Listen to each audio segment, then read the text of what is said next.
What's up, everybody? Welcome back to another Drums and Drams whiskey review. My name is Cameron, and today we have another episode of Quick Sips. In today's episode, I'm going to be taking a look at this Chicken Cock Kentucky Straight Bourbon whiskey. But before I do, I just want to be 100% transparent with you guys at the beginning of this video and let you know that this bottle was sent to me free of charge by Grain & Barrel Spirits, the producer of Chicken Cock. I let them know, just as I let any distiller or any company know that wants to send samples or bottles my way, that I'm going to give them a review, that is completely honest. It could be glowing, it could be tragic, or it could be no review at all. It will never influence what I say about a whiskey if I do receive it for free, and I want to just make that 100% clear to all of you. So with that sort of caveat out of the way, let's go ahead and talk about what's actually in this bottle before I nose, taste, and rate this whiskey. First and foremost, as I mentioned, this is a Kentucky Straight Bourbon whiskey, so we know it's coming from Kentucky, but that's pretty much where the source information stops. Okay, so Grain & Barrel Spirits is not actually distilling this whiskey. They are sourcing it and blending it themselves. Comes from Kentucky, but we don't know where, and we don't know the mash bill, which could kind of help point us in a particular direction. We do know that it's 90 proof, so it's a low proof whiskey. And we do know that the price point is $60. So a $60 SRP, no secondary value to speak of. Obviously, this bottle is beautiful. It's gonna look good on a shelf. The name Chicken Cock is kind of a funny name. It's also an historic name. So this is established in 1856. It's being revived now by Grain & Barrel Spirits. But at the end of the day, we're talking about a 90 proof Kentucky, bourbon whiskey that is not very transparent. So, let's just go ahead and get to the nose on this thing. But that's the setup, all right? 90 proof, $60. Okay. So this is a light and sweet whiskey. That's the first impression that you get from this thing. Let's talk about specific notes. This is not entirely a classic Kentucky bourbon profile. I'm actually getting more of a brown sugar and maple sort of foundation to this whiskey than I am like traditional caramel, vanilla, cinnamon, oak, that kind of thing. So this is more in that brown sugar and maple territory. Yeah.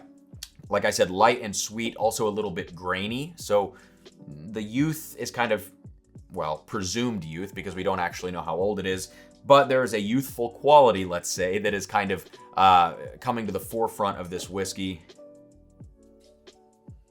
But one thing that does help this out just a bit is that there's a disproportionate amount of oak on the nose here as compared to the age that I think we're dealing with. This feels like it could be like a 3 to 6 year old whiskey, but there's a lot of oak on the nose, and I like that. I'm a person that, for better or worse, will drink a really old whiskey even if there's a lot of flaws in it. I prefer a lot of oak and a lot of leather on my whiskey, and this does have a nice bit of a sweet oak quality here. All right, finally, the last thing I'm going to say, or I guess maybe two last things. There's not really any fruitiness to speak of. You could convince me, maybe, that you're getting a little bit of an apricot note. That's kind of far-fetched. But I do want to say that there's a lot of active rye spice influence in this whiskey. So I don't know the percentage of rye in the mash bill, obviously, because this thing lacks transparency. But there is a lemon zest quality and also sort of a cracked black pepper note. So at the end of the day, we're talking, like I said, brown sugars, maples, some light caramel, light vanilla, a youthful grainy quality, lemon zest, black pepper that kind of accent the spice notes here, and not a lot of fruit. So let's check this thing out now on the palate. Cheers.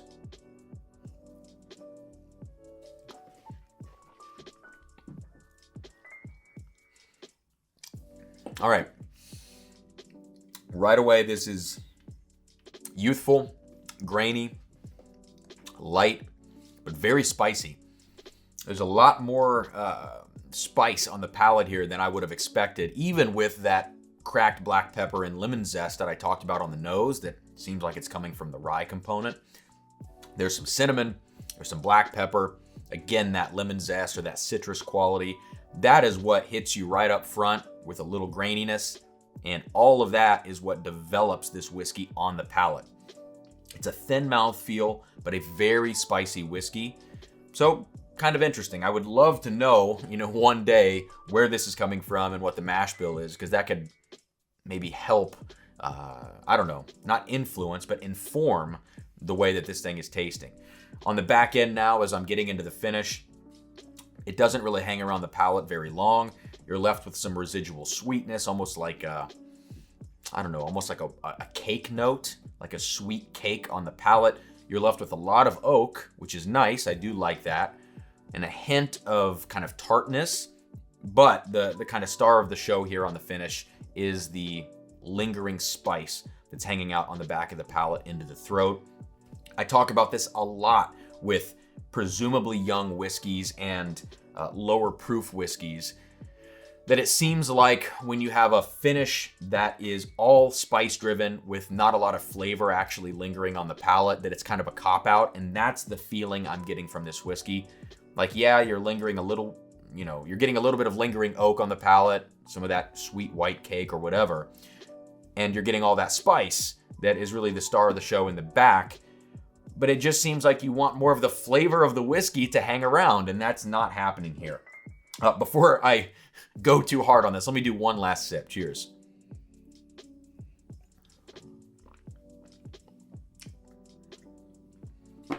Yeah. All right. One thing that I did not get a ton of on the nose that I'm starting to recognize right now on the palate is almost like a chocolate note. Maybe white chocolate. Maybe that's kind of that white cake thing that I've been talking about. It could be like a white chocolate or something like that. The more I sip this, I am starting to get a little bit of a fruitiness. I mentioned it could have been like an apricot. I could also see maybe like an orange note in here. There's something a little bit kind of light, like a light fruit quality that I'm picking up on, but it's not enough to change my impression of this as a foundationally young whiskey. It feels overpriced. I do like the fact that there's a lot of oak here that doesn't make a lot of sense given the other qualities that I'm picking up in this whiskey. But I think it's time now to just get to my final thoughts and wrap this video up. So who's gonna like this whiskey? I think beginning whiskey drinkers would find something to appreciate in here between its light drinkable profile and its kind of inadvertent spiciness and disproportionate oak. That's a lot of words. Sorry about that. So a beginning drinker maybe, and also I anticipate, given the presentation, the name here, which could be a gag gift or not, it could be a totally serious gift, that it's going to be used as a gift bottle, almost like a Basil Hayden would be. So I would imagine beginning drinkers or people looking for gifts are going to be picking this up. Who's not gonna like this bottle? 95% of discerning whiskey enthusiasts are not gonna like this. So we don't need to dig any deeper on that. Can I recommend this whiskey? Unfortunately, no. Even though there are a few interesting and honestly unique qualities of this, I cannot recommend it, especially given the $60 price point. At $30 to $35, almost lost the glass there, it would be a different story. 30, 35 bucks, maybe 25, but $60, you got to stay away. Go buy yourself 2 bottles of Russell's Reserve 10 and call it a day. Or my usual recommendation, pick up a Russell's 10 and pick up a Cooper's Craft 100. If you don't have that in your area, maybe an Old Forester 100 proof, to get 2 different profiles, especially as a beginning whiskey drinker. Those 2 are going to really give you some good ideas of what you might like or not like in a whiskey. And both are, in my opinion, higher quality bottles, unfortunately, than this Chicken Cock Kentucky Straight Bourbon. Rating. We're going to give this thing a 71 out of 100, which is a C-. Yeah, you may or may not agree. I think 71 out of 100 is a fair rating. So that's all I've got. Thank you so much for checking out this episode of Quick Sips on Drums and Drams. If you haven't already, hit that like button, subscribe to the channel, turn on all notifications to find out when I'm going live and when I'm dropping new content.